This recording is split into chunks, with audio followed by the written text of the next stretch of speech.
Hello friends, welcome back to my YouTube channel.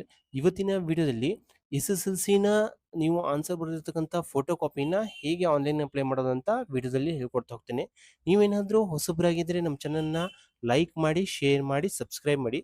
ಫಸ್ಟಿಗೆ ನಾನು ಈ ಲಿಂಕ್ನ ನನ್ನ ವಿಡಿಯೋ ಡಿಸ್ಕ್ರಿಪ್ಷನಲ್ಲಿ ಕೊಟ್ಟಿರ್ತೀನಿ. ಆ ಲಿಂಕ್ನ ನೀವು ಕ್ಲಿಕ್ ಮಾಡೋ ಮುಖಾಂತರ ಆನ್ಲೈನ್ ಫೋಟೋ ಕಾಪಿನ ಆನ್ಲೈನ್ ಅಪ್ಲೈ ಮಾಡೋದು, ಅಥವಾ ರೀಟೋಟ್ಲಿಂಗ್ನ ಆನ್ಲೈನ್ ಅಪ್ಲೈ ಮಾಡೋದು, ಅಥವಾ ರಿವ್ಯಾಲ್ಯೂಷನ್ನ ಆನ್ಲೈನ್ ಅಪ್ಲೈ ಮಾಡೋದು. ಇಲ್ಲಿ ನೋಡ್ರಿ, ಫೋಟೋ ಕಾಪಿನ ಆನ್ಲೈನ್ ಅಪ್ಲೈ ಮಾಡೋ ಡೇಟ್ ಬಂದ್ಬಿಟ್ಟು 2/5/2025ರಿಂದ ಕಮೆನ್ಸ್ ಆಗುತ್ತೆ. ಇಲ್ಲಿ ಕ್ಲೋಸ್ ಬಂದ್ಬಿಟ್ಟು ನೀವು ಫೋಟೋ ಕಾಪಿನ ಆನ್ಲೈನ್ ಅಪ್ಲಿಕೇಶನ್ ಹಾಕೋದು ಕ್ಲೋಸರ್ ಡೇಟ್ ಬಂದ್ಬಿಟ್ಟು 7/5/2025 ತನಕ ನೀವು ಫೋಟೋ ಕಾಪಿನ ಆನ್ಲೈನ್ ಅಪ್ಲೈ ಮಾಡೋದು. ಇಲ್ಲಿ ನೀವು ರೀಟೋಟ್ಲಿಂಗ್ನ ಬಂದ್ಬಿಟ್ಟು ಇಲ್ಲಿ ನೋಡ್ರಿ, ನೀವು ರೀಟೋಟ್ಲಿಂಗ್ ಆನ್ಲೈನ್ ಅಪ್ಲೈ ಮಾಡ್ತೀರಾ ಅಂತಂದ್ರೆ ನೀವು ಫಸ್ಟ್ಗೆ ಫೋಟೋ ಕಾಪಿನ ತರಿಸಿರ್ಬೇಕು, ಅಂದ್ರೆ ಮಾತ್ರ ನೀವು ರೀಟೋಟ್ಲಿಂಗ್ ಅಥವಾ ರಿವ್ಯಾಲ್ಯೂಷನ್ಗೆ ಆನ್ಲೈನ್ ಅಪ್ಲೈ ಮಾಡ್ಬೋದು. ಇಲ್ಲಿ ರೀಟೋಟ್ಲಿಂಗ್ ಬಂದ್ಬಿಟ್ಟು ಆನ್ಲೈನ್ ಅಪ್ಲಿಕೇಶನ್ ಬಂದ್ಬಿಟ್ಟು 4/5/2025 ನೀವು ಬಂದ್ಬಿಟ್ಟು 11/5/2025 ತನಕ ರೀಟೋಟ್ಲಿಂಗ್ನ ಆನ್ಲೈನ್ ಅಪ್ಲೈ ಮಾಡ್ಬೋದು. ಇಲ್ಲಿ ನೋಡ್ರಿ, ಮತ್ತೆ ರಿವ್ಯಾಲ್ಯೂಷನ್ ಬಂದ್ಬಿಟ್ಟು 4/5/2025ರಿಂದ 11/5/2025 ತನಕ ನೀವು ರಿವ್ಯಾಲ್ಯೂಷನ್ಗೆ ಆನ್ಲೈನ್ ಅಪ್ಲೈ ಮಾಡ್ಬೋದು. ಇಲ್ಲಿ ಏನಿಲ್ಲ, ನೀವು ಇಲ್ಲಿ ಆನ್ಲೈನ್ ಅಪ್ಲಿಕೇಶನ್ ಅಂತಿದೆ, ಇದರ ಮೇಲೆ ಕ್ಲಿಕ್ ಮಾಡಿಬಿಟ್ರೆ ಇಲ್ಲಿ ಈ ತರ ಬರ್ತಾ ಹೋಗುತ್ತೆ. ಇಲ್ಲಿ ಸದ್ಯಕ್ಕೆ ನೀವು ಫೋಟೋ ಕಾಪಿ ಒಂದೇ ಓಪನ್ ಆಗಿರೋದ್ರಿಂದ ಇಲ್ಲಿ ಫೋಟೋ ಕಾಪಿ ಒಂದೇ ತೋರಿಸ್ತಾ ಇದೆ.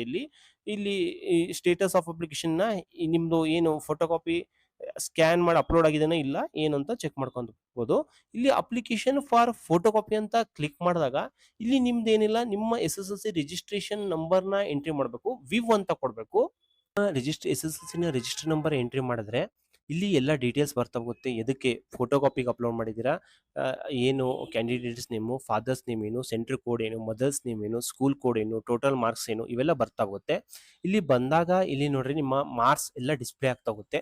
ನೀವು ಯಾವ ಒಂದು ಸಬ್ಜೆಕ್ಟ್ನ ಫೋಟೋ ಕಾಪಿನ ತರಿಸ್ಬೇಕಂತಿದ್ದೀರಲ್ಲ, ಇಲ್ಲಿ ಜಸ್ಟ್ ಏನಿಲ್ಲ, ಕ್ಲಿಕ್ ಮಾಡಿ ಎಸ್ ಅಂತ ಕೊಟ್ಟರೆ ಸಾಕು. ಇಲ್ಲಿ ಎಷ್ಟು ಅಮೌಂಟ್ ಅಂತ ತೋರಿಸ್ತಾ ಹೋಗುತ್ತೆ. ನೀವು ಎಷ್ಟು ಸಬ್ಜೆಕ್ಟ್ನ ಸೆಲೆಕ್ಟ್ ಮಾಡ್ತೀರಾ ಅಷ್ಟು ಅಮೌಂಟ್ನ ತೋರಿಸ್ತಾ ಹೋಗುತ್ತೆ.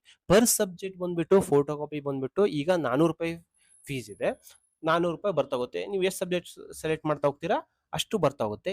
ಇಲ್ಲಿ ಏನಿಲ್ಲ, ನಿಮ್ಮ ಕ್ಯಾಂಡಿಡೇಟ್ನ ಮೊಬೈಲ್ ನಂಬರ್ನ ಎಂಟ್ರಿ ಮಾಡಬೇಕು, ಮೊಬೈಲ್ ನಂಬರ್ನ, ಇಮೇಲ್ ಐಡಿನ ಎಂಟ್ರಿ ಮಾಡಬೇಕಾಗುತ್ತೆ. ನೆಕ್ಸ್ಟ್ ಅಡ್ರೆಸ್ನ, ತಾಲೂಕ್ನ, ಪಿನ್ ಕೋಡ್ನ ಎಂಟ್ರಿ ಮಾಡಿ ಜನರೇಟ್ OTP ಅಂತ ಕೊಟ್ರೆ ಏನಂತಂದ್ರೆ ಇಲ್ಲಿ ಎಲ್ಲ ಡೀಟೇಲ್ಸ್ ಎಲ್ಲ ಕರೆಕ್ಟ್ ಆಗಿ ಇದೇನೋ ಇಲ್ಲ ಅಂತ ನೋಡಿ ಇಲ್ಲಿ OTP ಎಂಟ್ರಿ ಮಾಡಬೇಕು. ಸಬ್ಮಿಟ್ ಅಂತ ಕೊಟ್ಟಾಗ ನಿಮಗೆ ಏನಂತಂದ್ರೆ ಇಲ್ಲಿ ಮೇಕ್ ಪೇಮೆಂಟ್ ಅಂತ ಬರ್ತಾ ಹೋಗುತ್ತೆ. ಮೇಕ್ ಪೇಮೆಂಟ್ ಅಂತ ಕ್ಲಿಕ್ ಮಾಡಿದಾಗ ಇಲ್ಲಿ ನೋಡ್ರಿ, ನೀವು ಆನ್ಲೈನ್ ಪೇಮೆಂಟ್ ನೇ ಸೆಲೆಕ್ಟ್ ಮಾಡಿ. ಆನ್ಲೈನ್ ಪೇಮೆಂಟ್ ನ ಸೆಲೆಕ್ಟ್ ಮಾಡಿದಾಗ ನಿಮ್ಗೆ ಒಂದು QR ಕೋಡ್ ಡಿಸ್ಪ್ಲೇ ಆಗ್ತಾ ಹೋಗುತ್ತೆ. ಆ QR ಕೋಡಿಗೆ ಪೇಮೆಂಟ್ ಮಾಡಿದಾಗ ನಿಮ್ಮ ಮೊಬೈಲಿಗೆ ಒಂದು ರಿಸಿಪ್ಟ್ ಬರ್ತಾ ಹೋಗುತ್ತೆ ಮತ್ತು PDF ನಿಮ್ಗೆ ಡೌನ್ಲೋಡ್ ಆಗ್ತಾ ಹೋಗುತ್ತೆ.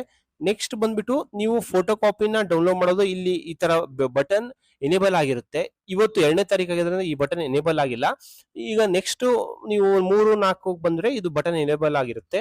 ಇಲ್ಲಿ click here to download photo copy ಅಂತ ಕ್ಲಿಕ್ ಮಾಡಿದ್ರೆ ನಿಮ್ಮ ಅಪ್ಲಿಕೇಶನ್ ನಂಬರ್ನ, ರಿಜಿಸ್ಟ್ರೇಷನ್ ನಂಬರ್ನ, ಸಬ್ಜೆಕ್ಟ್ ನೇಮ್ನ, ಯಾವ ಒಂದು ಸಬ್ಜೆಕ್ಟ್ ಅಂತ ಸೆಲೆಕ್ಟ್ ಮಾಡಿ ಕ್ಯಾಪ್ಷನ್ ಎಂಟ್ರಿ ಮಾಡಿ ಇಲ್ಲಿ OTP ಬರುತ್ತೆ. OTP ಎಂಟ್ರಿ ಮಾಡಿದ್ರೆ ನೀವು ಏನಂತಂದ್ರೆ ಈ ಫೋಟೋ ಕಾಪಿನ ಅಪ್ಲೋಡ್ ಆಗಿದ್ರೆ ಡೌನ್ಲೋಡ್ ಮಾಡಬಹುದು. ಇಲ್ಲಿ ಇನ್ ಕೇಸ್ ಅಪ್ಲೋಡ್ ಆಗಿಲ್ಲ ಅಂತಂದ್ರೆ ಈ ತರ ಬರ್ತಾ ಹೋಗುತ್ತೆ. ಒನ್ಸ್ ಅಪ್ಲೋಡೆಡ್ ನಿಮ್ಮ ಮೊಬೈಲಿಗೆ ಒಂದು ಮೆಸೇಜ್ ಬರ್ತಾ ಹೋಗುತ್ತೆ. ಅದೇ ತರ ನೀವು ಬೇರೆ ಬೇರೆ ಸಬ್ಜೆಕ್ಟ್ ನ ನೀವು ಎಷ್ಟು ಸಬ್ಜೆಕ್ಟ್ ಅಪ್ಲೋಡ್ ಮಾಡಿದ್ರೆ ಇದೇ ತರ ಫೋಟೋ ಕಾಪಿನ ಡೌನ್ಲೋಡ್ ಮಾಡಬಹುದು. ನೆಕ್ಸ್ಟ್ ಬಂದ್ಬಿಟ್ಟು ರೀಟೋಟ್ಲಿಂಗ್ಗೆ ಯಾವುದೇ ತರದ ಫೀಸ್ ಕಟ್ಟಂಗಿರೋದಿಲ್ಲ. ಇದ್ರ ಏನಿಲ್ಲ, ನೀವು ಅಪ್ಲಿಕೇಶನ್ ಫಾರ್ ರೀಟೋಟ್ಲಿಂಗ್ ಅಂತ ಕ್ಲಿಕ್ ಮಾಡಿದ್ರೆ ಇಲ್ಲಿ ಫೋಟೋ ಕಾಪಿಗೆ ಯಾವ ತರ ಪ್ರೊಸೀಜರ್ನ ಮಾಡಿದ್ವಲ್ಲ ಅದೇ ತರ ಯಾವುದೇ ತರ ಫೀ ಪೇಮೆಂಟ್ ಮಾಡೋಂಗಿಲ್ಲ. ನೆಕ್ಸ್ಟ್ ಬಂದ್ಬಿಟ್ಟು ರಿವ್ಯಾಲ್ಯೂಯೇಷನ್ ಗೆ ಏನಂತಂದ್ರೆ ನಿಮ್ಮ ಏನಾದ್ರೂ ವ್ಯಾಲ್ಯೂಯೇಷನ್ ಆಗೋಬೇಕಾದ್ರೆ ಯಾವುದೇ ತರಹದ ತಪ್ಪಾಗಿದ್ದಿದ್ರೆ ಏನಂತಂದ್ರೆ ನಿಮ್ಗೆ ಏನಂತಂದ್ರೆ ಅಮೌಂಟ್, ನೀವು ಏನು ಫೋಟೋ ಕಾಪಿ ತರಿಸೋದಕ್ಕೆ ಅಮೌಂಟ್ ಪೇಮೆಂಟ್ ಮಾಡಿರ್ತಿಲ್ಲ ಅದು ಅಮೌಂಟ್, ಅಥವಾ ರಿವ್ಯಾಲ್ಯೂಷನ್ಗೆ ಅಪ್ಲೈ ಮಾಡಬೇಕಾದ್ರೆ ನೀವು ಎಷ್ಟು ಅಮೌಂಟ್ ನ ಫೀನ ಪೇ ಮಾಡಿದ್ರೆ ಏನಾದ್ರೂ ಅವರು ಕರೆಕ್ಷನ್ ಮಾಡಿದ್ದು ತಪ್ಪಿದ್ರೆ ನಿಮ್ಗೆ ಏನಂತಂದ್ರೆ ಆ ಅಮೌಂಟ್ ರೀಫಂಡ್ ಆಗ್ತಾ ಹೋಗುತ್ತೆ. ಇದಕ್ಕೇನಂತಂದ್ರೆ ನೀವು ಸೇಮ್ ಅದೇ ತರ ನಾನು ಹೇಳ್ದಂಗೆ ಅಪ್ಲಿಕೇಶನ್ ಫಾರ್ ರಿವ್ಯಾಲ್ಯೂಷನ್ ಅಂತ ಕೊಡ್ಬೇಕಾಗತ್ತೆ. ಯಾವ ಒಂದು ಸಬ್ಜೆಕ್ಟ್ ನ ಸೆಲೆಕ್ಟ್ ಮಾಡ್ಬೇಕಾಗತ್ತೆ, ಅಮೌಂಟ್ ಎಷ್ಟಿದೆ ಅಂತ ಅದನ್ನ ಪೇಮೆಂಟ್ ಮಾಡ್ಬೇಕಾಗತ್ತೆ.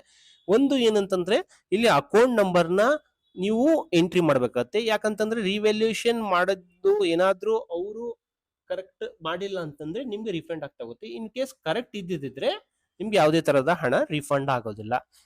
ಇಲ್ಲಿ ಏನಂತಂದ್ರೆ ನೀವು ಅಪ್ಲಿಕೇಶನ್ನ ಆನ್ಲೈನ್ ಅಪ್ಲೈ ಮಾಡಬೇಕಂದ್ರೆ ನಿಮ್ಮ ಸ್ಕೂಲಿನ ಗೈಡೆನ್ಸ್ ತಗೊಳ್ರಿ. ಅಥವಾ ನಿಮ್ಗೆ ಏನಾದರೂ ಗೊತ್ತಾಗಿಲ್ಲ ಅಂತಂದ್ರೆ ನಿಮ್ಮ ಸ್ಕೂಲಿಗೆ ಭೇಟಿ ನೀಡಿ ಅದರ ಬಗ್ಗೆ ಮಾಹಿತಿ ತಿಳ್ಕೊಬಹುದು. ಈ ವಿಡಿಯೋ ನಿಮ್ಗೆ ಇಷ್ಟವಾದಲ್ಲಿ ನಮ್ಮ ಚಾನಲ್ನ ಲೈಕ್ ಮಾಡಿ, ಶೇರ್ ಮಾಡಿ, ಸಬ್ಸ್ಕ್ರೈಬ್ ಮಾಡಿ. Thank you.